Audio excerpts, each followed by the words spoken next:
Assalamualaikum warahmatullahi wabarakatuh. Selamat siang, salam sejahtera untuk kita semua. Om Swastiastu, Namo Buddhaya, salam kebajikan.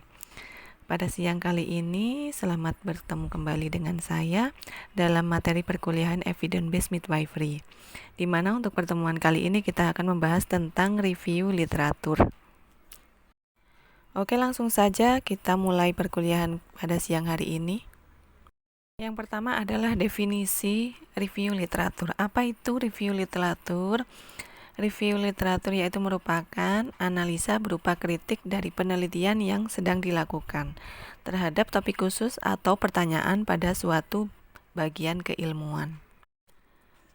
Review literatur ini berisi tentang uraian teori, temuan dan bahan penelitian lain yang diperoleh dari bahan acuan yang dijadikan landasan kegiatan dari penelitian, di mana uraian tersebut diarahkan untuk menyusun kerangka pemikiran yang jelas tentang pemecahan suatu masalah. Oke, kita lanjut ke penelusuran pustaka, di mana penelusuran pustaka ini merupakan pengumpulan informasi yang relevan bagi penelitian. Penelusuran pustaka ini merupakan langkah awal di mana penelusuran pustaka ini bertujuan untuk menghindari duplikasi dari pelaksanaan penelitian itu sendiri. Artinya, penelusuran pustaka ini berfungsi untuk mengetahui penelitian yang pernah dilakukan oleh peneliti-peneliti sebelumnya. Dengan kita tahu peneliti-peneliti sebelumnya menelitinya bagaimana, kita bisa membandingkan dengan penelitian yang akan kita lakukan. Kita lanjut ke cara review literatur. Jadi, dalam melakukan review literatur yang kita lakukan pertama adalah membaca literatur itu. Kemudian memahami, mengkritik, dan mereview literatur itu sendiri. Dalam mencari literatur yang baik itu bagaimana? Yang pertama tentunya yang relevan dengan penelitian yang kita lakukan. Kemudian yang kedua yaitu harus mutakhir, artinya penelitian atau literatur yang kita gunakan itu tidak terlalu lampau, jadi masih penelitian atau literatur yang masih baru. Kemudian yang ketiga yaitu memadai. Dengan adanya literatur yang memadai, kita dapat menjadikan literatur tersebut sebagai acuan dalam penelitian kita. Berbicara tentang review literatur, tentu kita akan melaksanakan sebuah kegiatan yang namanya penelusuran. Apa itu penelusuran? Yaitu interaksi langsung pada sumber-sumber informasi yang kita butuhkan. Bisa berupa cakupan yang tersedia di perpustakaan maupun sumber yang tersedia di internet dalam database-database yang tersedia. Lalu tujuan dari review literatur itu sendiri apa? Yang pertama, untuk mendapatkan landasan teori yang mendukung terhadap pemecahan masalah. Kemudian yang kedua, peneliti lebih memahami permasalahan yang diteliti.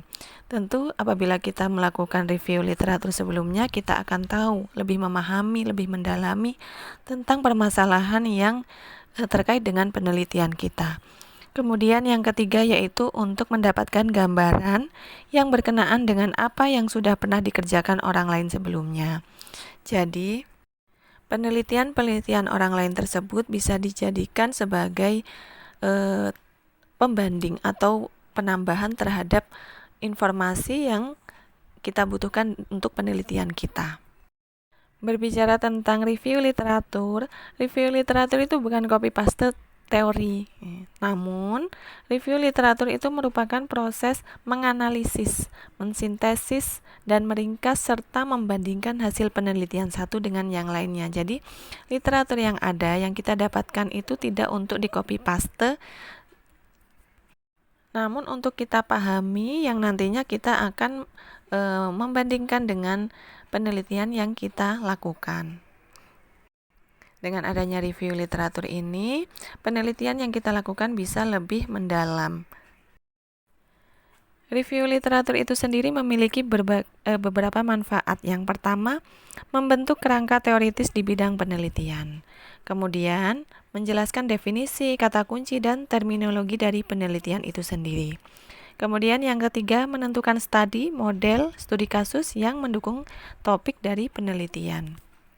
Selanjutnya yaitu menentukan lingkup penelitian.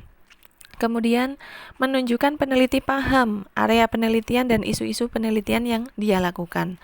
Kemudian, menunjukkan peneliti memiliki kompetensi, kemampuan, dan latar belakang yang sesuai dengan penelitian yang dilakukan. Kemudian, menunjukkan kesinambungan dengan penelitian terdahulu serta kaitannya. Selanjutnya, mengintegrasikan dan menyimpulkan hal-hal yang diketahui dalam area penelitian dan belajar dari orang lain, serta menstimulasi ide baru. Itulah manfaat dari review literatur. Review literatur berbasis evidence-based midwifery practice. Jadi banyak istilah yang terkait dengan systematic review. Antara lain kita kenal dengan integratif literatur. Di mana integratif literatur itu sendiri dikenal sebagai metode yang menggabungkan banyak studi yang orisinil. Ada dua jenis integratif literatur, yaitu yang pertama literatur review dan yang kedua yaitu systematic review. Dimana kalau literatur review itu kita mereview artikel. Kemudian systematic review itu apabila dilakukan dengan analisis statistik formal, maka systematic review itu disebut dengan meta-analisis. Ini adalah perbedaan antara literatur review dengan systematic review. Yang pertama untuk literatur review yaitu penelusurannya tidak sistematik. Kemudian tidak diklasifikasikan dengan kriteria yang ditetapkan sebelumnya. Kemudian kurang dilaksanakan telaah kritis. Dan yang terakhir yaitu kurang dilaksanakan evaluasi sistematis terhadap kualitas artikel itu sendiri. Sedangkan pada systematic review, dia meningkatkan kedalaman dalam mereview. Kemudian, penelaah terhadap artikel dilaksanakan secara terstruktur dan terencana, berbeda dengan literatur review tadi. Kemudian yang terakhir, membuat ringkasan dalam evidence research. Jadi itulah beberapa perbedaan antara literatur review dan systematic review. Adapun langkah-langkah dalam systematic review yang pertama yaitu mendefinisikan tujuan dari review dan menetapkan tipe evidence-nya. Kemudian yang kedua, pencarian literatur. Selanjutnya, penilaian studi, kemudian mengkombinasikan hasilnya, dan yang terakhir yaitu menetapkan hasil penemuan dari pengelompokan yang telah dilaksanakan. Perlu didiskusikan untuk menyimpulkan hasil review yang dilakukan. Adapun jenis dari systematic review yang pertama yaitu rapid evidence assessment review.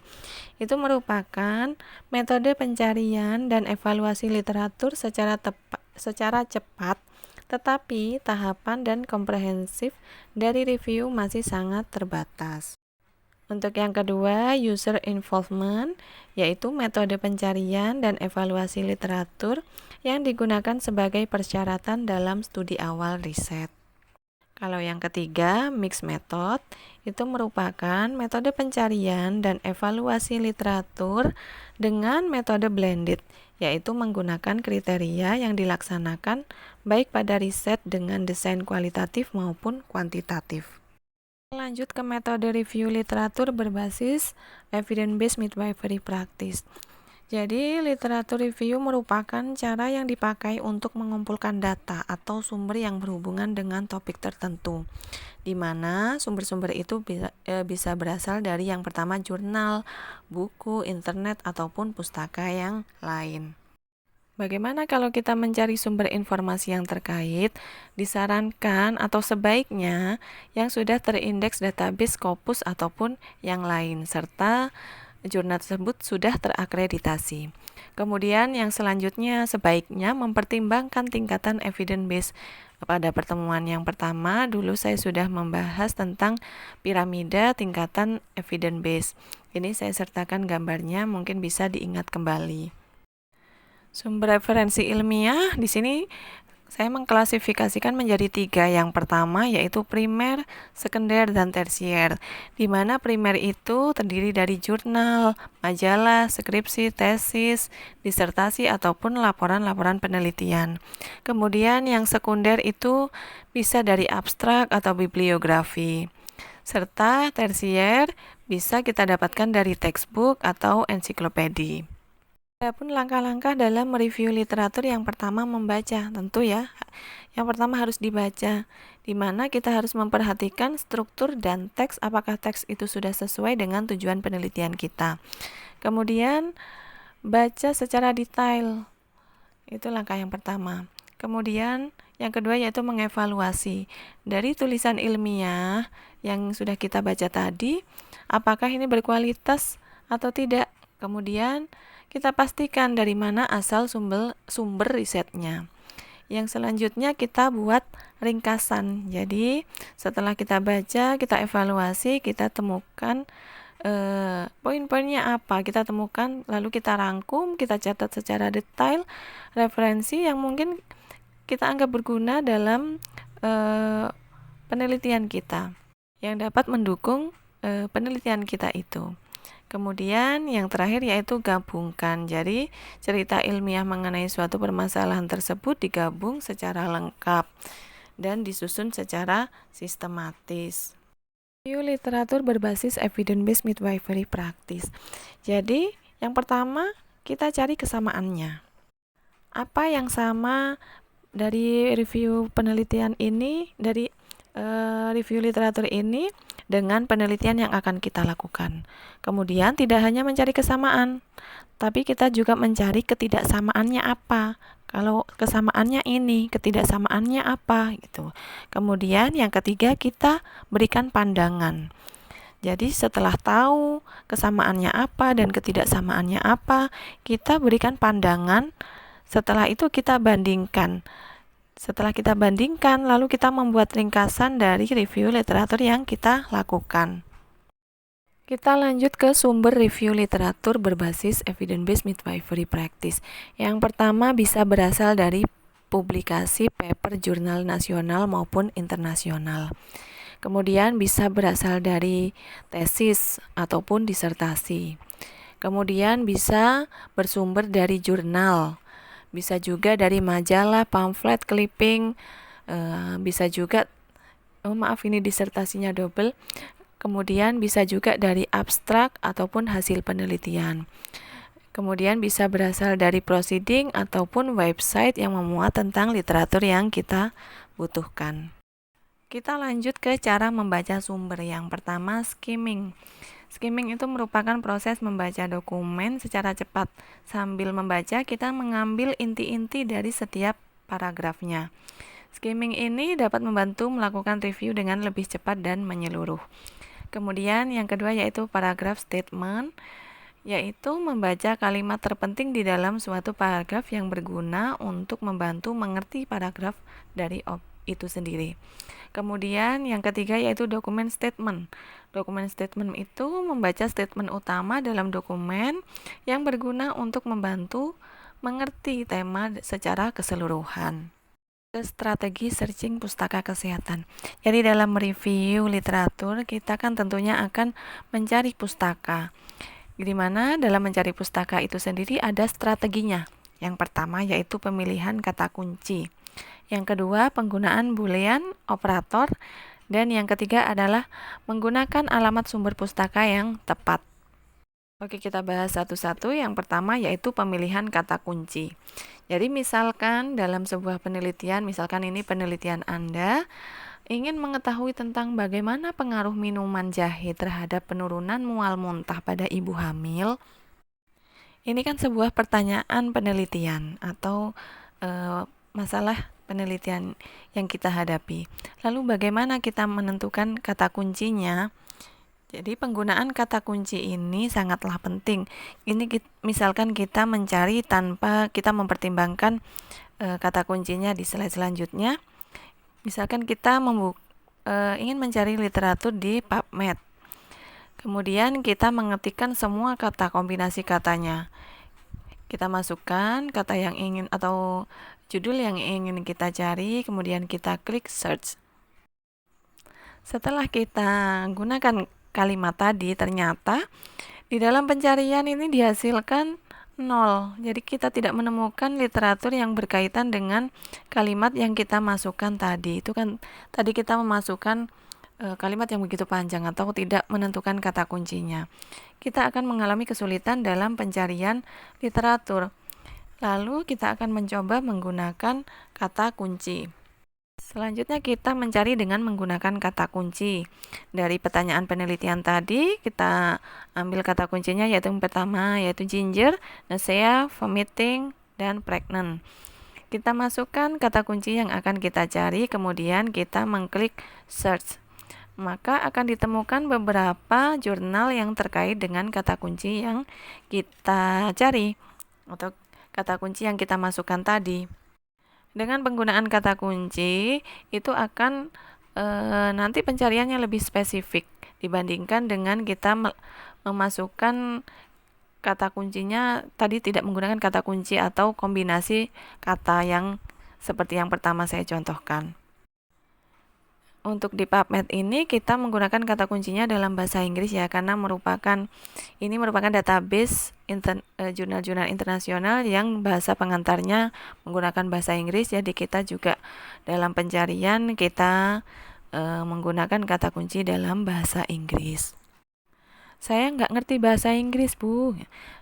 Tenang saja, sekarang sudah modern, sudah canggih, kita bisa menggunakan Google Translate ataupun translate yang lain. Jadi sudah sangat dimudahkan untuk kita dalam belajar.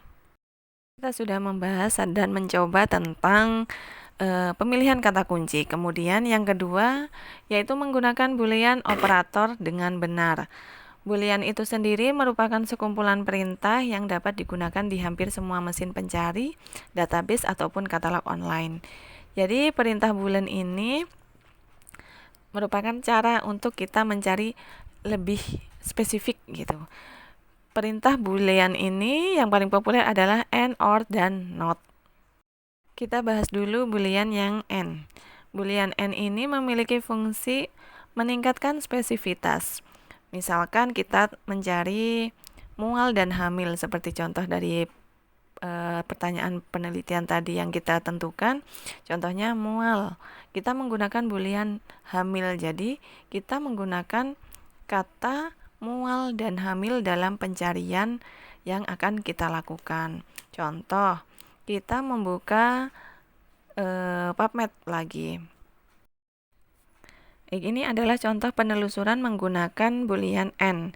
Jadi, tadi kan kita mencari tentang mual dan hamil. Jadi, kita masukkan kata kunci yang kita ingin cari yaitu nausea and pregnant. Jadi, ada N-nya. Di mana dari pencarian itu kita temukan ada 1.600 sekian penelitian yang terkait dengan mual dan hamil itu sendiri. Boolean AND ini sendiri itu mencari informasi di mana mual itu menjadi kata kunci disertai dengan keterangan tentang hamil. Jadi di sini penelitian yang kita temukan adalah mencakup kata mual dan hamil. Jadi keduanya. Lanjut ke boolean OR. Kalau tadi kita sudah membahas tentang AND yang fungsinya meningkatkan spesifitas, kalau boolean OR ini fungsinya meningkatkan sensitivitas. Contohnya mual or hamil. Artinya kita sedang mencari informasi tentang mual yang bisa menyertakan tentang hamil maupun yang tidak menyertakan tentang hamil. Jadi keseluruhan baik itu hamil ataupun tidak, yang penting mual itu akan dimunculkan dalam penelusuran kita. Kita coba untuk boolean OR pada PubMed. Kita memasukkan kata kunci yaitu nausea or pregnant, di mana kita akan mendapatkan 300.000 sekian, lebih banyak dibandingkan dengan N, karena or ini kan tadi, kalau N tadi kan hamil dan mual, kalau or ini kan kita baik itu hamil ataupun tidak masuk dalam daftar pencarian. Jadi akan didapatkan lebih banyak dari hasil penelusuran yang kita lakukan. Ketiga yaitu boolean not. Fungsinya yaitu untuk eksklusi atau pengecualian atau kecuali. Contohnya mual not hamil. Jadi kita mencari informasi tentang mual yang tidak terkait dengan kehamilan. Kita masukkan kata pencarian kita ke database PubMed. Kita akan menemukan ada 79.000 sekian, di mana mual yang di sini itu tidak berkaitan dengan hamil. Jadi akan muncul beberapa jurnal yang terkait dengan mual yang tidak terkait dengan hamil. Itu yang dimaksud dengan Boolean operator. Jadi Boolean operator itu sendiri berfungsi dalam mempermudah kita dalam pencarian menggunakan database ataupun katalog online yang lain. Jadi kita sudah membahas tentang kata kunci dan boolean. Yang ketiga yaitu sumber pustaka, di mana sumber pustaka ini haruslah tepat. Jadi pencarian sumber pustaka akan lebih mudah dan cepat apabila kita tahu lokasi dan sumber pustaka itu berada. Sumber pustaka bisa secara online ataupun tidak. Kalau secara online kita bisa mendapatkan beberapa jurnal penelitian dari link-link yang saya cantumkan sebagai berikut. Ini adalah link jurnal-jurnal yang mungkin dapat membantu kita dalam proses pencarian sumber pustaka. Ini bisa kita akses secara gratis. Jadi kita tinggal masuk ke dalam link itu, kemudian kita memasukkan kata kuncinya, dan kita bisa mencari apapun yang kita butuhkan di sana.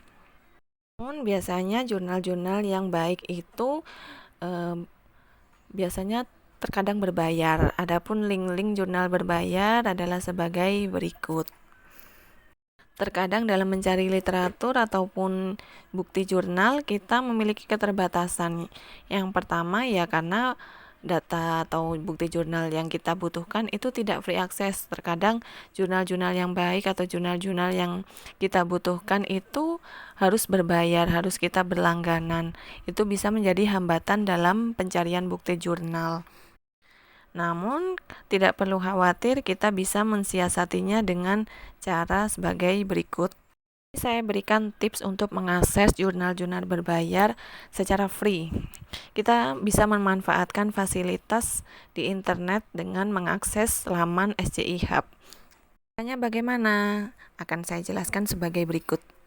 Jadi kita cari di pencarian di laman Google, ketik SCI Hub, kemudian setelah kita klik, kita telusuri, akan muncul beberapa halaman-halaman atau beberapa link yang tersedia. Kita pilih aja salah satu.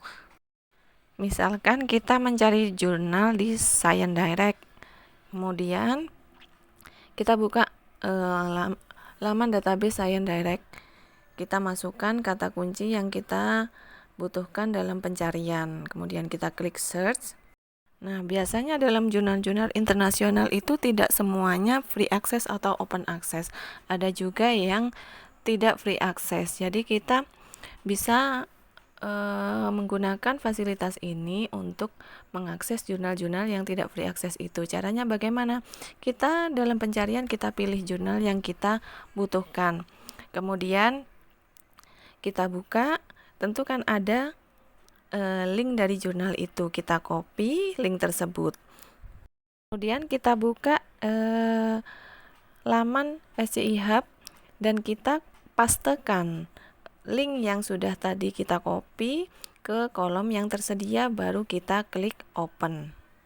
Setelah kita klik open, biasanya akan langsung muncul datanya berupa PDF secara lengkap atau jurnal secara lengkapnya. Ini bisa kita download, kemudian kita simpan. Namun ini tidak semua jurnal bisa kita lakukan. Terkadang masih ada jurnal yang memang benar-benar tidak bisa kita akses menggunakan SCI Hub ini. Tapi dengan adanya SCI Hub ini bisa sangat membantu kita dalam mengakses jurnal yang mungkin bisa kita bobol dengan menggunakan SCI Hub ini. Jadi ini sangat bermanfaat bagi kita sebagai peneliti ataupun mahasiswa yang sedang mengerjakan tugas akhir. Banyak sekali peneliti-peneliti yang menggunakan fasilitas ini. Mungkin bisa Anda praktekkan nanti pada saat Anda menyusun skripsi, mungkin membutuhkan jurnal-jurnal yang banyak sebagai review literatur, Anda bisa mempraktekkan apabila jurnal tersebut tidak open access, bisa Anda lakukan ini, seperti yang saya contohkan tadi. Nah, kita lanjut ke review literatur. Jadi dalam mereview literatur, yang pertama kita tadi kan harus membaca literatur yang kita dapatkan. Kemudian kita pahami dan kita kritik dalam bentuk analisis. Jadi kita analisis, cara menganalisisnya dengan mudah kita kelompokkan berdasarkan tabel-tabel yang seperti saya contohkan. Jadi kita kelompokkan nama penulis, tahun, judulnya apa, kita buat tabelnya. Kemudian tujuan artikel jurnalnya apa, inti dari jurnalnya apa, hasil studinya apa, kemudian persamaan dan perbedaan dengan penelitian kita apa. Jadi dengan adanya tabel ini diharapkan kita akan lebih mudah dalam mengelompokkan atau mencari dan melakukan review literatur. Oke, saya berikan contoh. Tadi kan kita sudah mendownload ya. Bukan kita sih, sebenarnya saya sudah mendownload tentang jurnal yang tadi kita coba download menggunakan SI Hub. Nah, saya akan mencoba mereview jurnal tersebut, di mana jurnal tersebut merupakan jurnal yang diteliti oleh Masami Hirose dan kawan-kawannya pada tahun 2020 dengan judul The Effect of Nausea, Vomiting, and Social Support and Health Relate Quality of Life During Early Pregnancy, di mana setelah kita baca, tujuan dari artikel jurnal itu untuk mengetahui hubungan independen antara mual muntah dan dukungan sosial dengan kualitas hidup terkait kesehatan di kalangan wanita hamil dini. Di mana inti dari jurnal itu adalah tingkat keparahan mual muntah itu berdampak signifikan terhadap kualitas hidup fisik pada awal kehamilan. Kemudian baik mual ataupun muntah serta dukungan sosial secara signifikan dan independen mempengaruhi kualitas hidup mental. Kemudian para profesional kesehatan harus menggali dampak-dampak dan menyadari bahwa dukungan sosial berkontribusi terhadap peningkatan kualitas hidup mental. Secara klinis, mual muntah pada kehamilan sering dianggap sebagai bukti bahwa kehamilan berjalan normal dan tidak dianggap sebagai penyakit kecuali gejalanya parah. Namun mual muntah pada kehamilan dapat mempengaruhi aspek psikologis, fisiologis, dan sosial kehidupan ibu hamil serta dapat menurunkan kualitas hidup. Jadi, setelah saya baca dan pahami jurnal yang tadi saya download, itu inti dari jurnal itu adalah yang tadi saya bacakan. Kemudian hasil studinya apa? Hasil studi atau hasil penelitian itu yang tertuang di dalam penelitian yang tadi saya baca itu merupakan tingkat keparahan mual muntah pada ibu hamil itu memiliki dampak yang signifikan terhadap kualitas fisik, namun dukungan sosial tidak menunjukkan dampak seperti itu. Di sisi lain, mual muntah pada ibu hamil dan dukungan sosial secara signifikan mempengaruhi kualitas mental secara mandiri masing-masing lainnya. Itu kemudian persamaan dan perbedaannya apa? Jadi kita misalkan mau meneliti tentang hal yang hampir sama dengan penelitian yang kita review. Jadi perbedaan dengan penelitian kita apa? Kita tuangkan di dalam kolom persamaan dan perbedaan ini. Jadi persamaannya dengan peneliti ini apa, namun bedanya juga apa. Jadi kalau sama persis kita juga enggak baik gitu ya. Jadi misalkan sama pun perbedaannya apa? Apakah cara analisisnya beda? Apakah variabelnya mungkin beda? Atau metode-metode penelitian yang lain beda. Jadi itu harus tertuang di dalam persamaan dan perbedaan dengan penelitian kita. Jadi ini adalah tabel untuk mempermudah kita dalam mereview suatu jurnal atau jurnal milik orang lain yang nantinya akan kita gunakan sebagai pembanding dengan penelitian yang kita lakukan. Itu apabila dibuat secara tabel. Apabila kita buat secara analisis deskriptifnya, ini bisa dengan cara sebagai berikut. Bisa dibaca sendiri mungkin ya, hampir sama sebenarnya, hanya saja ini adalah secara deskriptif atau narasi.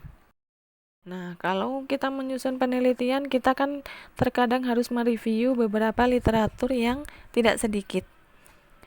Kadang semakin banyak kan semakin bagus. Jadi kadang kita kalau harus membaca satu persatu kan terlalu banyak menyita waktu. Jadi gimana? Tenang, sekarang sudah canggih. Kita bisa memanfaatkan kemajuan teknologi dengan memanfaatkan laman yang tersedia, yaitu GetDigest. Jadi kita bisa pencarian di Google, kita buka GetDigest, kemudian kita cari. Setelah itu, setelah muncul laman GetDigest, kita pada laman ini kita scroll sedikit ke bawah, ada 2 kotak. Yang pertama yaitu ada tulisannya drag and drop a file. Jadi file yang kita miliki itu kita drag saja atau kita geser ke kotak yang tersedia ini. Kemudian kita tunggu beberapa saat, nanti akan muncul reviewnya di sebelah kanannya. Setelah muncul review di sebelah kanannya, ini kita bisa mengcopy review yang muncul ini. Jadi ini lebih akan mempersingkat waktu dalam mereview jurnal-jurnal yang kita dapatkan. Namun memang alangkah baiknya kita itu membaca gitu jurnal-jurnal yang kita dapatkan, kita baca, kita pahami seperti langkah-langkah yang tadi sudah saya sebutkan. Namun terkadang kan kita tidak cukup waktu untuk melakukan review sebanyak itu. Kita bisa menggunakan fasilitas ini untuk mengetahui gambaran tentang penelitian-penelitian lain yang mungkin sejalan dengan penelitian yang akan kita lakukan. Oke, terima kasih. Mungkin itu yang bisa saya sampaikan untuk pertemuan kali ini. Kurang lebihnya mohon maaf. Apabila ada yang ingin didiskusikan, bisa menghubungi saya secara langsung. Saya akhiri pertemuan kita pada siang hari ini. Wabil taufik wal hidayah. Wassalamualaikum warahmatullahi wabarakatuh. Selamat siang, salam sejahtera untuk kita semua. Om Swastiastu, Namo Buddhaya, salam kebajikan.